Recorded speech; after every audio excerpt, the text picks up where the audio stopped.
je suis Marie Bello-Barry, je suis professeure de dermatologie au CHU de Bordeaux, je suis chef de service et je suis aussi assez impliquée à la Société française de dermatologie dont j'ai été présidente. Je suis dans son centre de preuve, je suis aussi présidente du groupe français études des lymphomes cutanés et secrétaire du groupe dermatose facial, le groupe DEFI.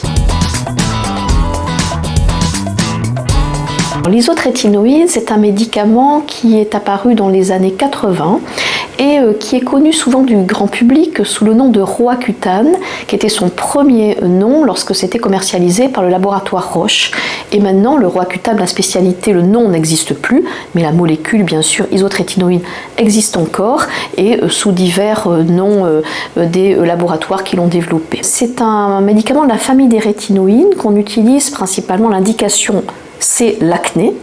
Et l'acné sévère, c'est un traitement qui est extrêmement puissant et qui va cibler la glande sébacée. Donc on dit qu'il est séborégulateur et même il va entraîner une réduction de cette glande sébacée.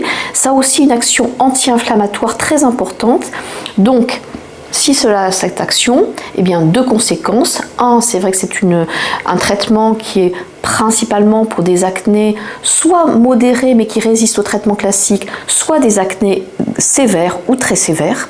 C'est un traitement qui est remarquablement efficace et donc qui a vraiment sa place dans ces acnés qui posent des difficultés thérapeutiques et c'est le seul traitement qui peut permettre une rémission définitive de l'acné, contrairement par exemple aux traitements locaux ou antibiotiques où très souvent il y a des récidives après la fin du traitement.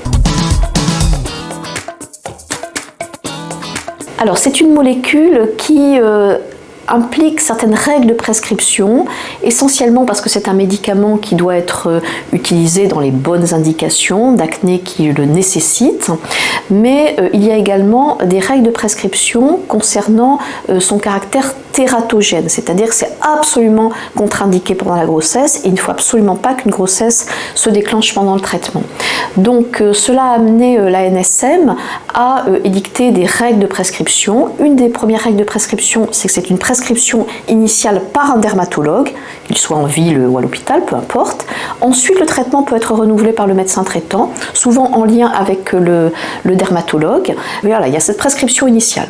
Ensuite, il va y avoir des règles de prescription avec la remise d'une brochure d'information. En général, on ne prescrit pas tout de suite l'isotrétinoïde, on fait une première consultation et on revoit la personne ensuite, ne serait-ce que parce qu'il y a certaines explications à donner, un accord de contraception et de tests de grossesse à réaliser avant le traitement, pendant tout le traitement et un mois après, lorsqu'on est une jeune femme en âge de procréer. Il y a aussi des prises de sang avec le cholestérol, le bilan qui contrôle le foie, les triglycérides qu'on fait avant le traitement, au bout d'un mois, au bout de 3 mois. Donc vous voyez, il y a quand même pas mal d'examens à réaliser et un suivi qui est assez encadré pour que tout se passe bien. Alors finalement, les effets secondaires, il y en a, mais qui sont le plus souvent anticipables et qu'il faut savoir accompagner. J'ai cité le fait qu'il s'agissait d'un médicament tératogène, donc le fait de bien expliquer qu'il ne faut pas de grossesse, d'avoir un accord de soins et de contraception, de respecter vraiment le rythme des tests de grossesse mensuels pendant toute la durée du traitement et un mois après, déjà on se met normalement à l'abri d'une grossesse au cours du traitement. Ça c'est vraiment l'effet qu'il faut bien sûr éviter. Alors il y a un effet quand même qui est extrêmement fréquent et qu'il faut savoir anticiper, c'est le fait que comme ça agit sur la glande sébacée, eh bien vous allez avoir une peau qui va devenir très sèche et donc il faut savoir accompagner le traitement en prescrivant une crème hydratante, du stick pour les lèvres, voilà, des choses comme ça pour éviter et limiter au maximum cet effet. Après il y a d'autres effets éventuellement plus ponctuels. Alors on surveille, je vous ai dit, la prise de sang pour le foie, les graisses dans le sang, c'est rare qu'il y ait de gros soucis de ce côté-là. Il peut y avoir parfois des douleurs musculaires chez quelqu'un qui est un sportif, il faut y penser. Donc ça c'est les grands effets de l'isotrétinoïde que l'on anticipe régulièrement. Alors un traitement par isotrétinoïne, alors ça va dépendre un petit peu de la dose qu'on va utiliser.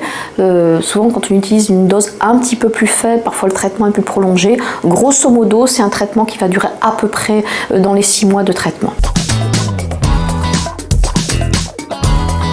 Je vous ai parlé des effets secondaires les plus fréquents du traitement et qui sont le plus souvent évitables ou anticipables.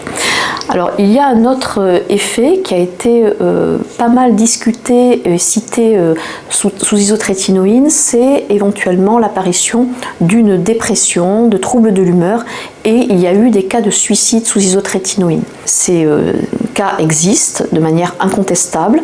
Ceci étant, lorsque l'on regarde à l'échelle des populations, sur beaucoup d'études beaucoup plus larges, on ne retrouve pas de surrisque psychiatrique sous isotrétinoïne, et même on voit que possiblement il peut y avoir une amélioration d'un état psychique qui peut survenir parce que l'acné s'améliore.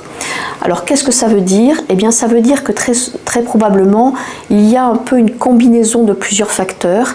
Il y a le facteur que quand on a un traitement par isotrétinoïne, c'est parce qu'on a une acné très sévère, et donc on a déjà l'impact de l'acné qui est souvent majeur chez un adolescent qui est lui-même dans une situation où l'image de soi est très importante et qui a déjà cette altération d'image de soi. Donc on a l'adolescence, on a l'acné sévère. L'isotrétinoïne peut éventuellement, c'est vrai, au début en plus avoir quelques effets secondaires avec cette fameuse sécheresse de la peau. Donc tout cela peut éventuellement avoir un effet déséquilibrant l'état psychique.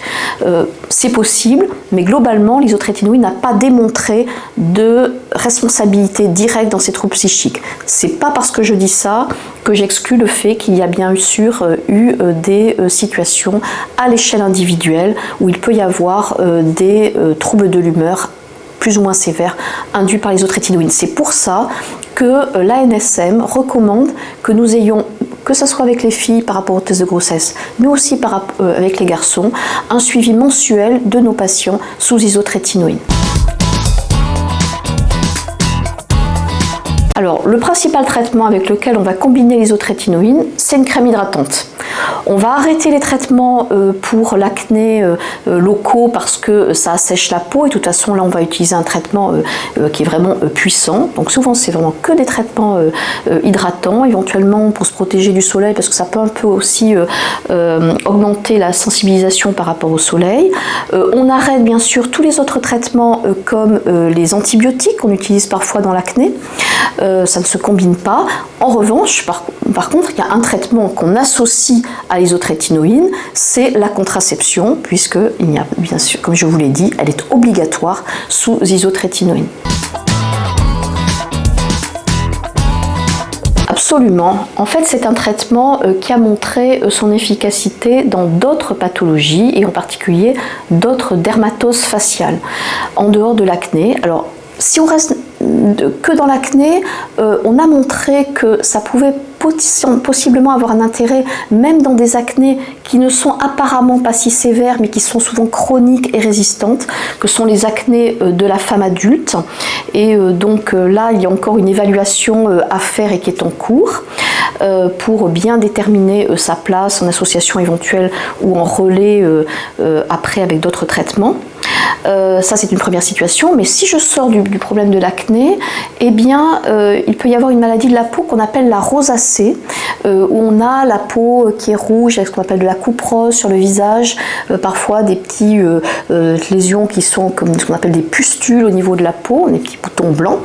Eh bien dans cette rosacée qui survient plutôt chez un adulte au-delà de 40-50 ans, eh bien l'isotrétinoïne a montré, il y a eu un essai qui l'a vraiment clairement montré, que lorsque cette rosacée ne répondait pas au traitement par antibiotiques qu'on appelle les cyclines, qui est le traitement habituel, eh bien on pouvait proposer ce traitement par isotrétinoïne.